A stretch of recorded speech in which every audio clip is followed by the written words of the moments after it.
In the north, they thought they knew all there was to know of war. Until the War of the Rift. While the southern king hid, warm in his keep, the Darkwings cut their bloody trail from frozen north to winter's edge. Alone, the Warden and his small garrison turned their whiskers to the icy wind. At the end of hope, in a last barrage, they wiped Batkind from the land and memory.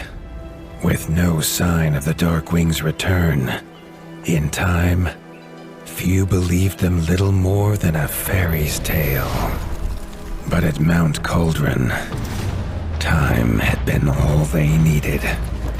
An old enemy, claws free of their icy tomb, and hungers for vengeance. But not all is lost. King Rattus brings north a cause for hope. A bastard prince, placed in the paws of the Warden of the Wastes to raise as his own. A secret of blood never to be told. Now, fate calls for a hero in a murderous screech, and one young rat will answer.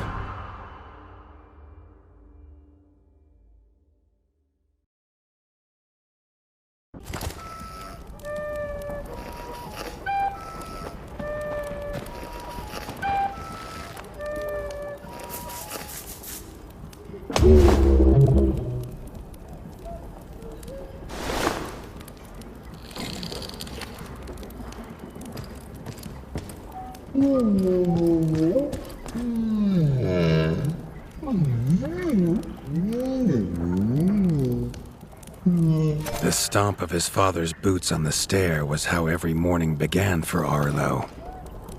The booming shout to ready himself was louder still, but such was Lord Eivor's zeal at a new day. Dawn was breaking over winter's edge, and Arlo was yet to miss one.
The castle echoed with the horns of the returning hunters, bringing their night's bounty.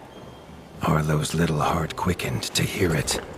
The only thrill to be found inside the high walls was a hunter's tales of what lay beyond them.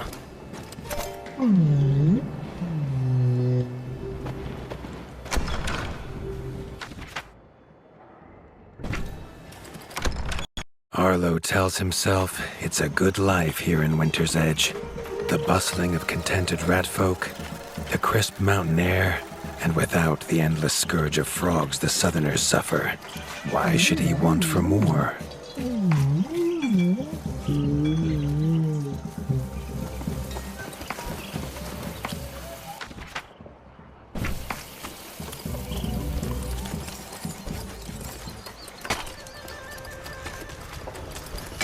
Crunk was a rat's rat, with no interests beyond his forge.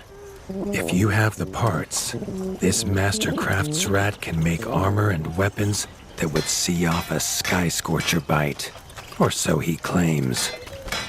Arlo wondered how well they'd do against something that wasn't a myth.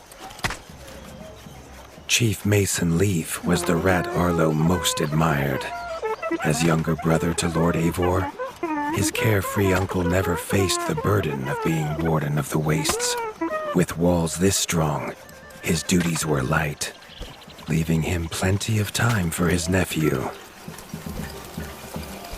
Arlo has no memory of his mother, but Hilda's food was a true taste of maternal kindness.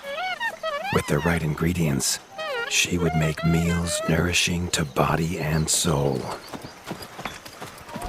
Tiki's shop was perhaps Arlo's favorite, as the shopkeeper had wares from far and wide. But getting him to part with his curiosities was never easy. There was no time for tales of the hunt today. Lord Eivor was already dividing what was an excellent haul, happy to see his people provided for. Arlo longed only to join the hunt, to see the ratdom or even the lands beyond. His father called it a fool's wish. Arlo's destiny was unshakable, much like the keep that would become his by birthright.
The hunters had brought unwelcome news. A family of the reviled creatures ratfolk called backstabbers had moved into the wastes. Eivor told his son to fetch his weapons.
His father had no explanation for suddenly taking Arlo on a hunt.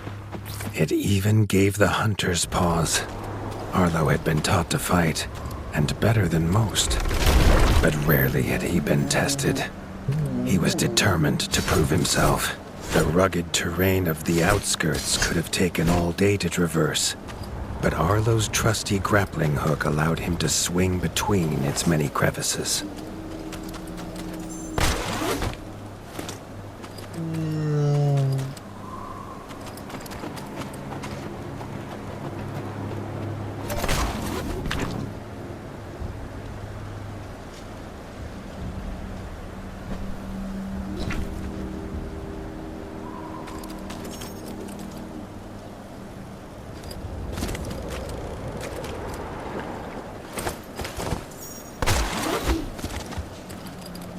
Arlo liked the feel of a sharp axe cutting through the vines. The wilds were part of his home, and nothing in them would frighten him.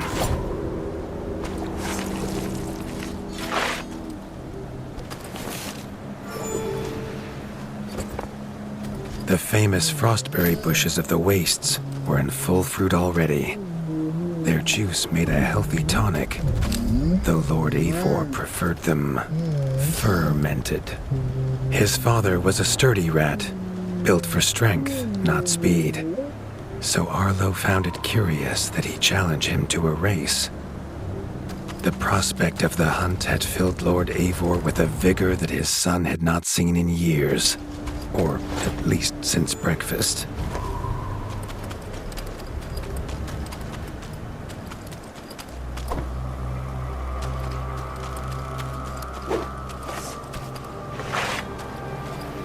A warden fights the hardest battles, he told Arlo, and needs the sharpest blade. With that, Eivor gifted Arlo his own sharpening whetstone.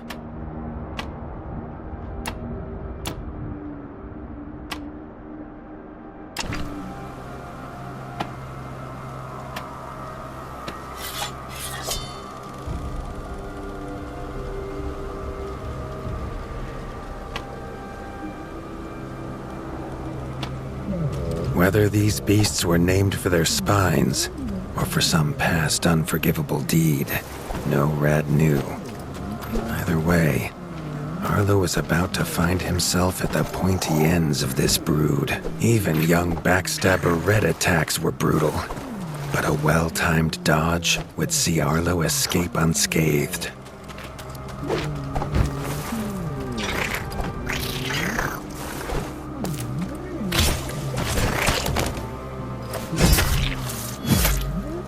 This backstabber lived up to its name with its deadly white attack, but Arlo's shield could block the deadly spikes.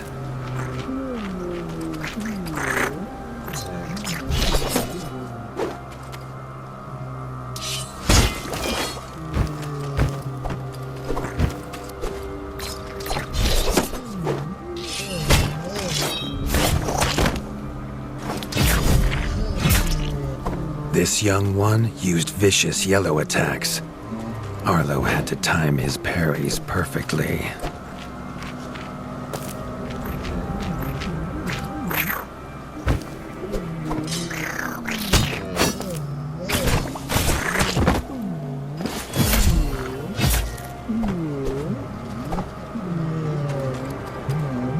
This mother had left her young to fight alone, but the same could not be said of Lord Eivor as he leapt to his son's side.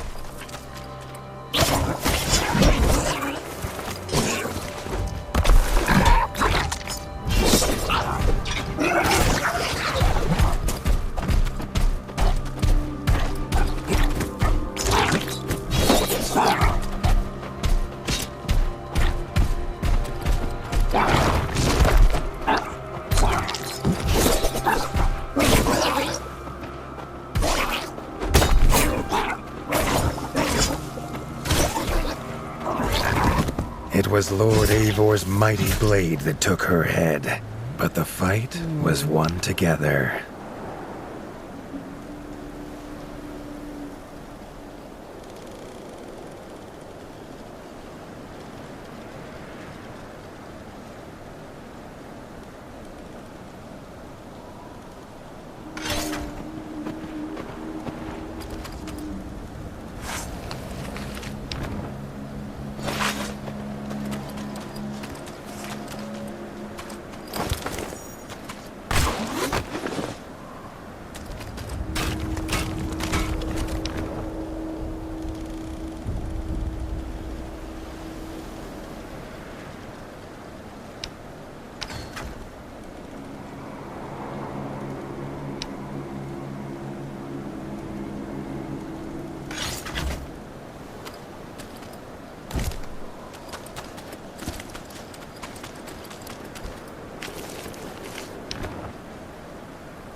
Arlo basked in his father's pride, almost as warm as at the fire inside Winter's Edge.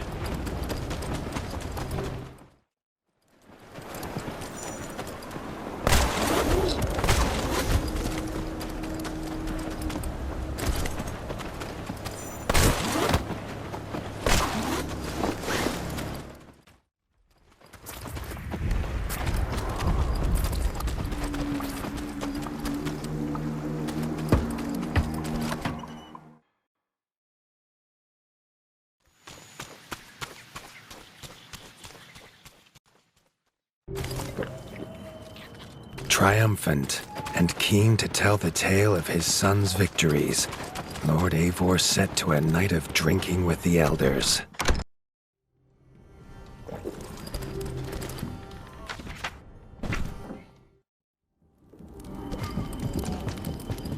Arlo was reluctant to return to his bed, wondering how long he must wait to hunt again.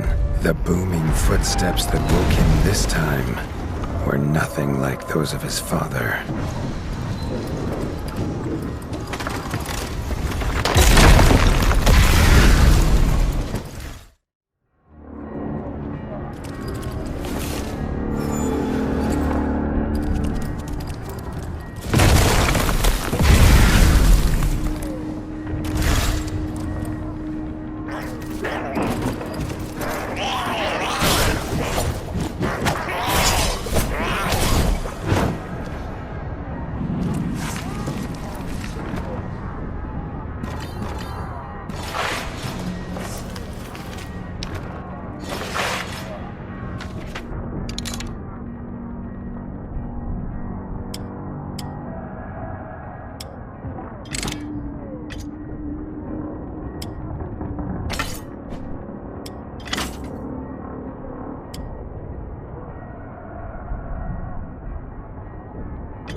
found his father.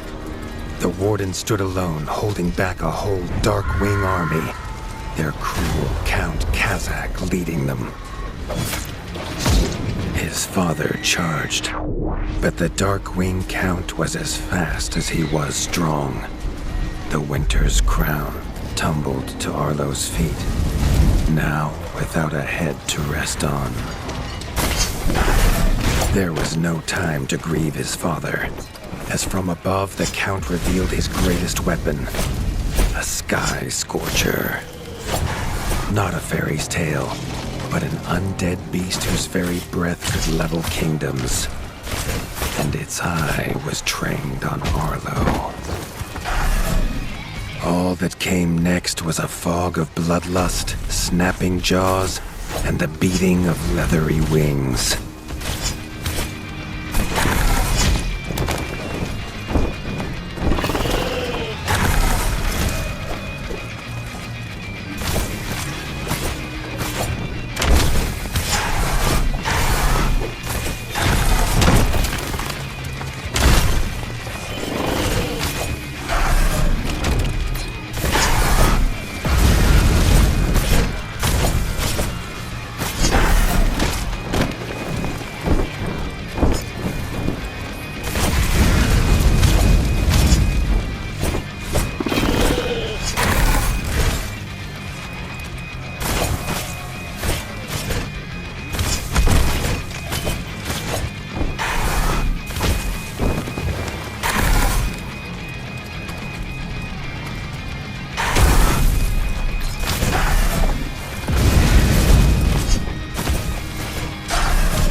But there could be no victory. Arlo awoke, groggy and warm to his father's shouts. Only he wasn't in bed. The warmth was from the fire that had engulfed Winter's Edge, and the shouts were his uncle's. The only other survivor of the Darkwing attack, Leaf was bruised and his hind paws barely steady. He'd seen villagers flee to the outskirts. Arlo knew it was up to him to make them safe.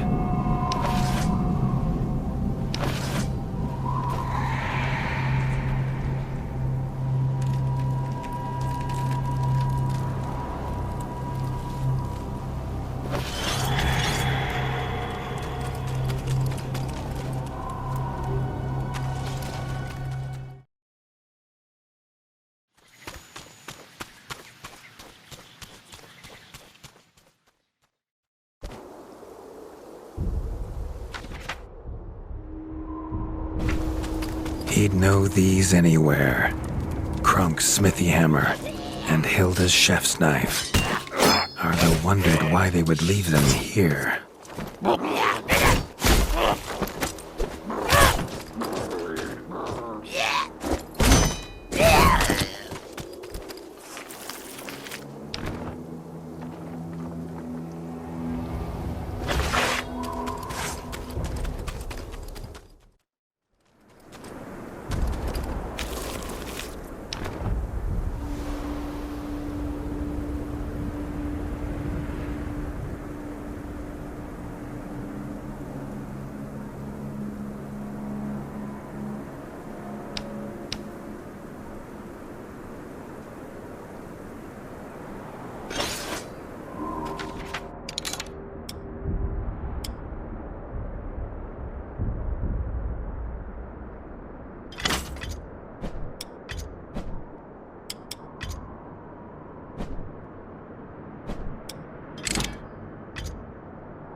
With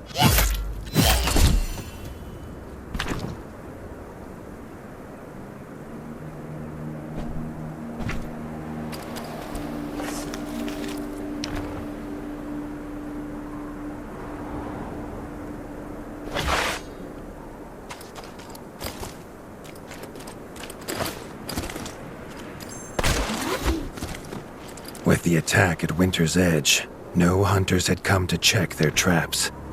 Arlo thought he might find a use for them.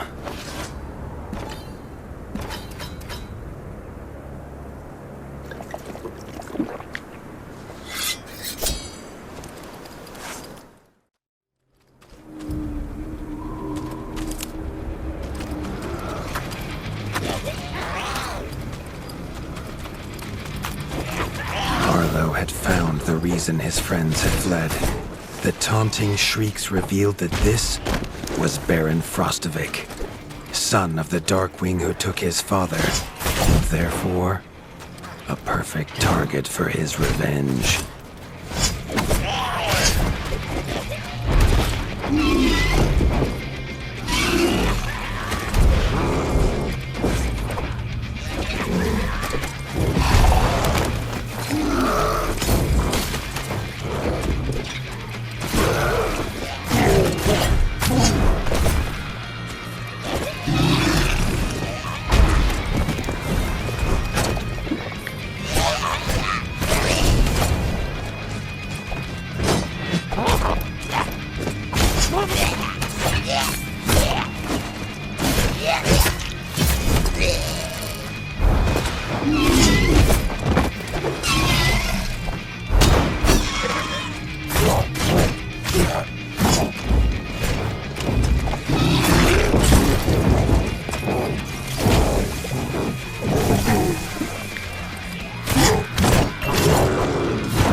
His foe was beaten, but seeing what had been inflicted on Hilda and Krunk, Arlo's need for vengeance was only growing.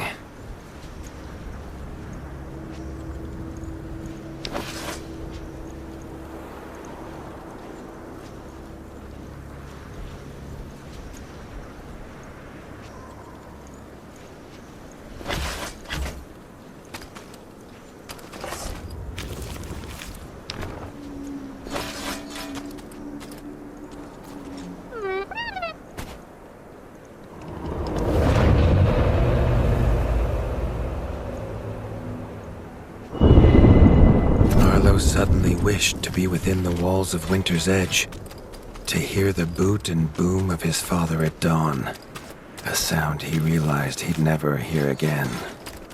He needed to return to whatever was left and make his plan.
Spent from his journey, Arlo fell into his father's chair, the one thing still standing in the ashy ruin. It was his chair now, along with the title of Warden of the Wastes. Arlo's shoulders slumped at the weight of it.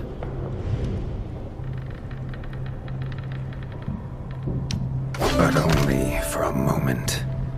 The dark wings had nearly scorched the ratdom to ash before, and now it was for him to stop them. He was going to rebuild Winter's Edge, a beacon of hope from which to drive back the shadow.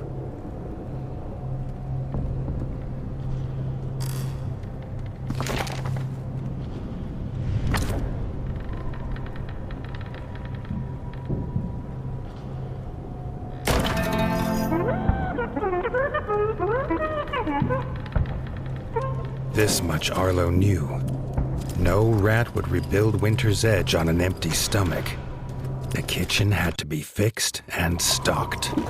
Leaf suggested Arlo visit the night eyes of the Golden Forest, known for their hearty food.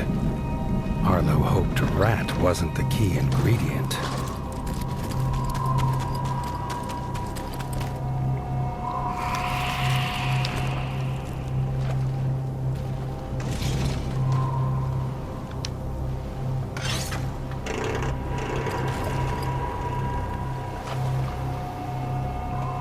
The smoke had attracted help in the unlikely form of a pirate. Captain Blacktail had seen many towns razed in his years, usually by his own paw, a fact he chose not to mention as he offered his services. The ship King Rattus's Revenge would take the young warden wherever he had need to go.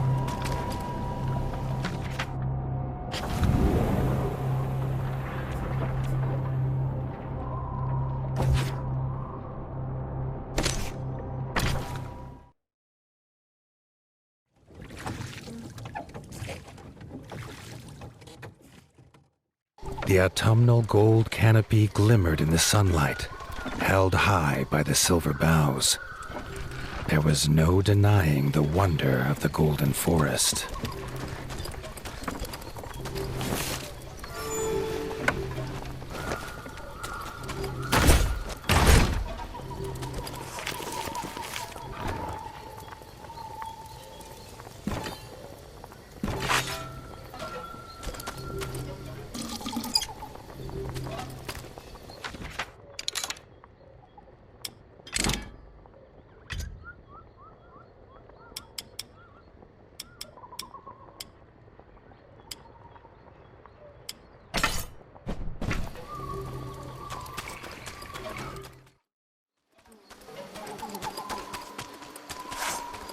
The peace Arlo found beneath the leaves was not to last. A shrill cry cut through the calm, a call for help. The hoots came from inside the bug farm, along with a stench of pond scum and villainy. A frog trap.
Grateful for her rescue, Erica the Ranger offered to guide Arlo to the hidden village of Nestminster.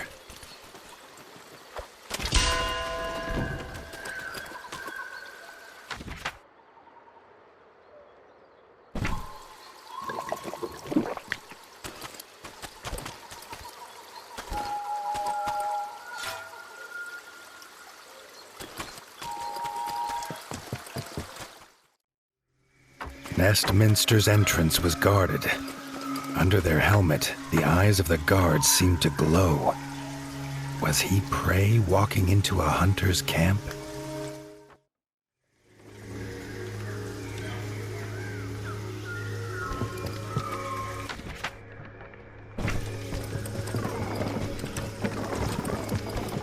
Arlo could not help but gasp at the sight. He had never seen a place so ornately crafted. It was nothing like the cold stone of home. The Parliament was deep in session when Erica and Arlo entered. The Night-Eye elders listened, still as statues, to the pleading of a chef whose daughter Frey was missing. Erica threw herself forward, proclaiming she would rescue the chef's daughter and needed no help.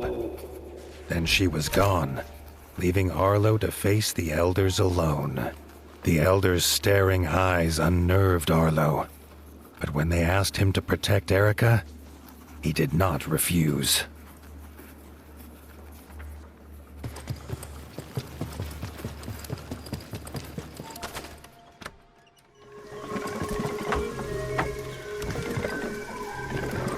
Frey's father told them she wanted fish for a new soup recipe.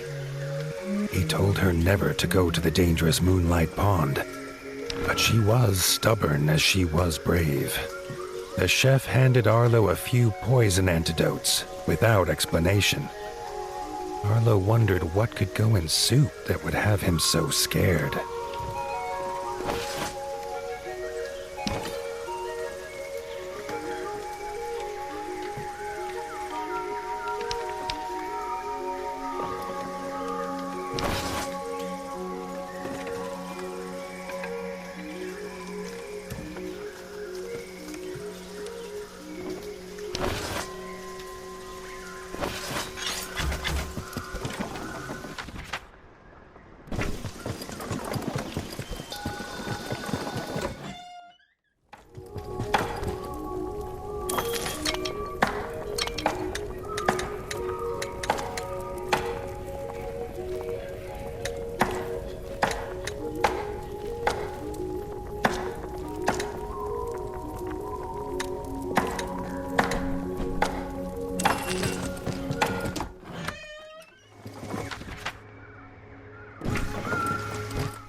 Erica said they must be as stealthy as the owls of old.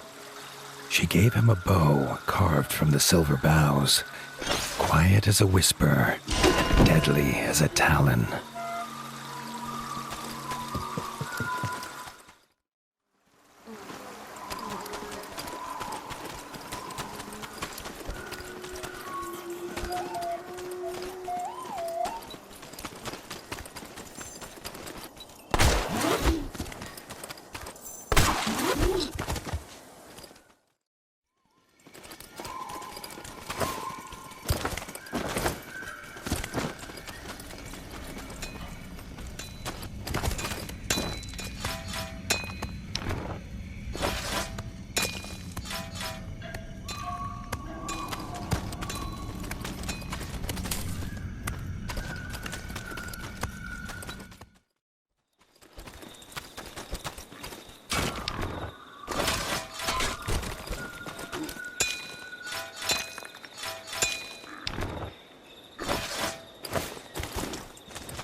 A white feather. Erica knew it was Frey's. They were on the right path.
A frog scouting party squatted in a mushroom farm.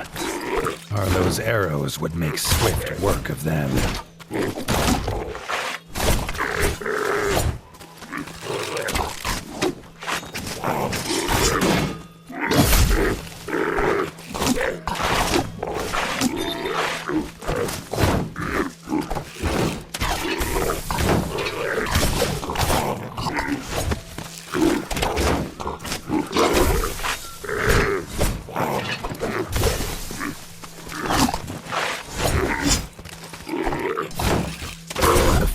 Emerged, shaken but grateful. Arlo had never met stripe snouts before. Badger brothers Marco and Lorenzo's keen eyes had seen Frey go by, headed for the pond.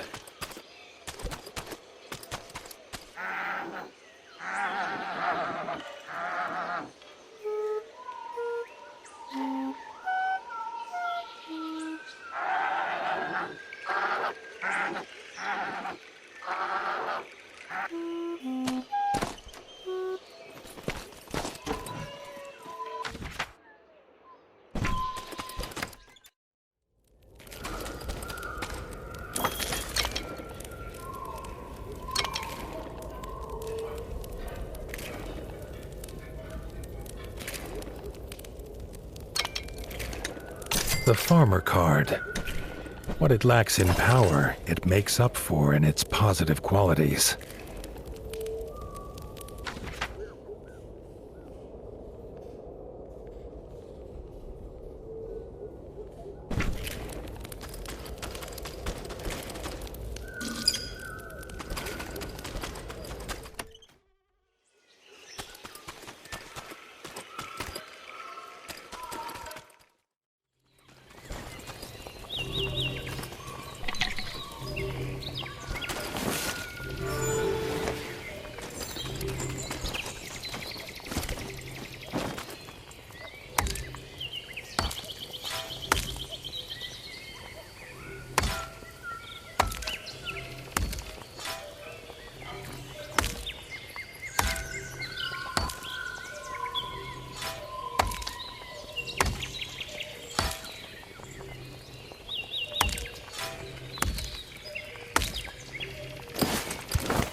moonlight pond, Frey was already preparing to leave. Her hunt, it seemed, was not done. With a hoot about an egg, she was gone.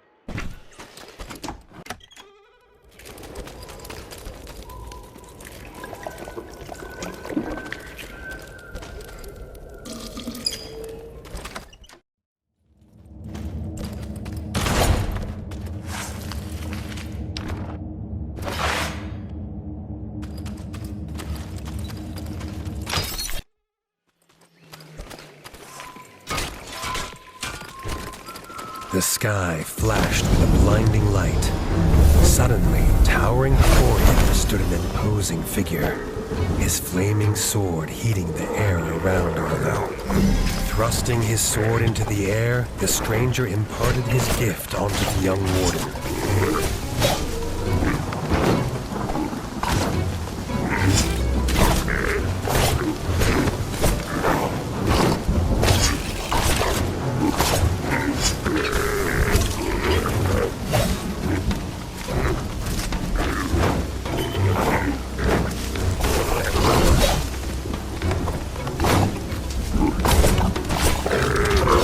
Could feel the stranger's gift pulsing through his body, filling him with a burning desire to avenge his father and rid the North of the Darkwing scum.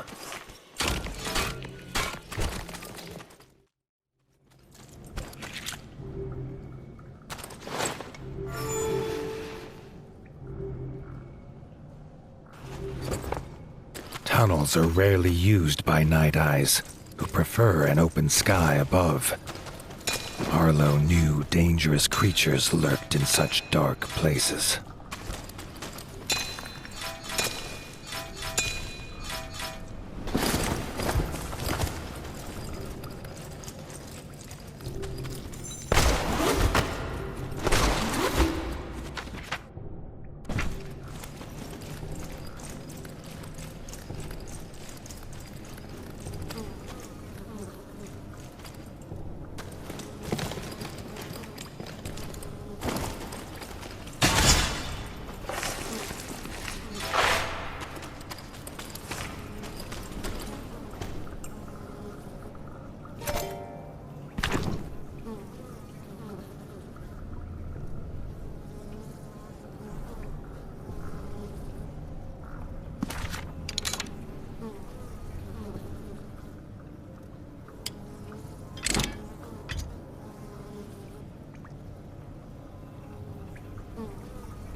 found a whole nest of eggs.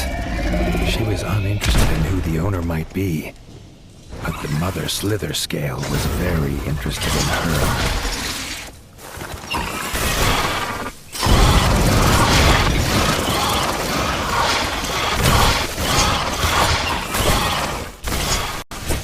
Side by side, Erica and Arlo forced the slither scale from its lair. Erica would not leave Frey to travel alone. They would see him back at the Parliament.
Erica and Frey held wings as they asked Arlo and the elders for their blessing.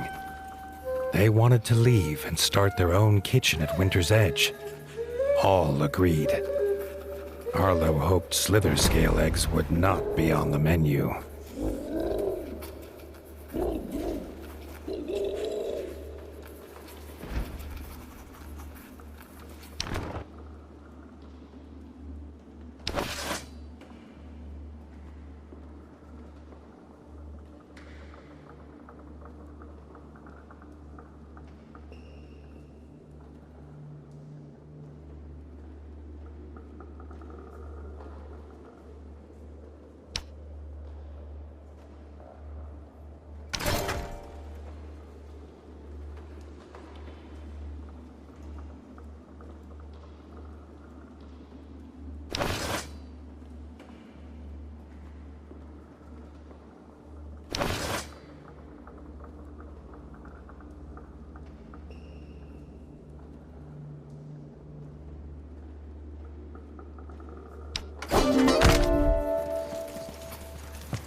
Arlo was keen to head home, but an owl called Sigrid stopped him.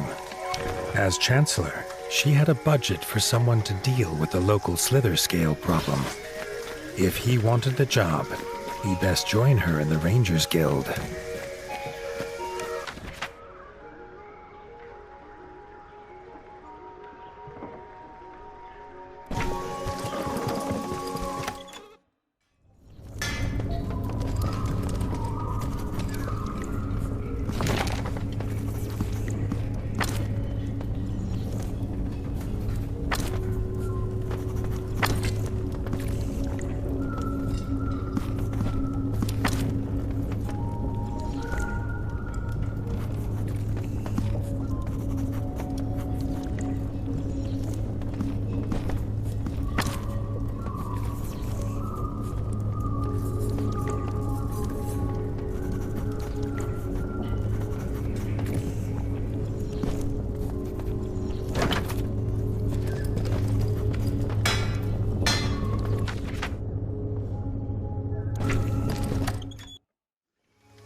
Arlo had heard the sniffling of the heron leagues away.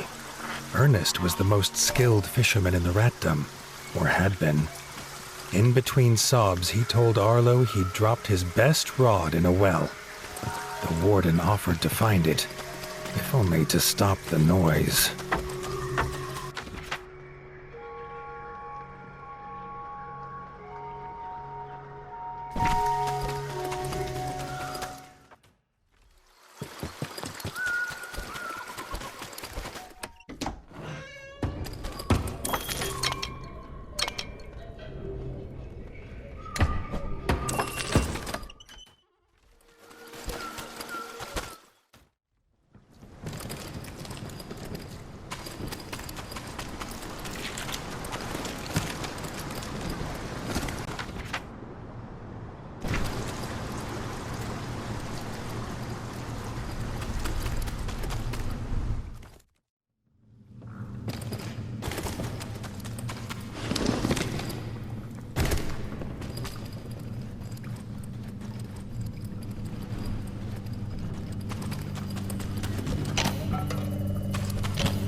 A mole.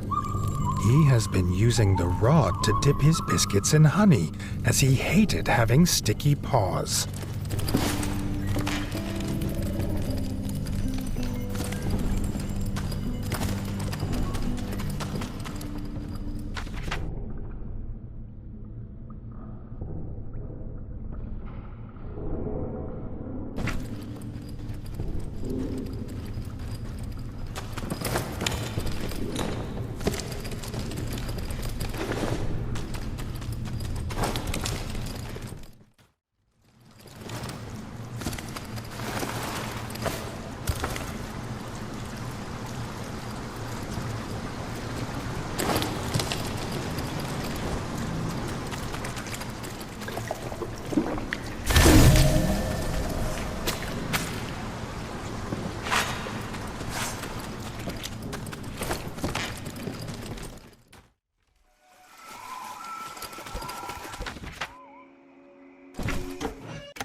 Once Arlo assured him the heron wouldn't prefer to use dynamite for fishing, as was the mole's custom, he agreed to trade it.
The heron cast his line around in delight, offering the best prices in the ratdom and the most delicious fish.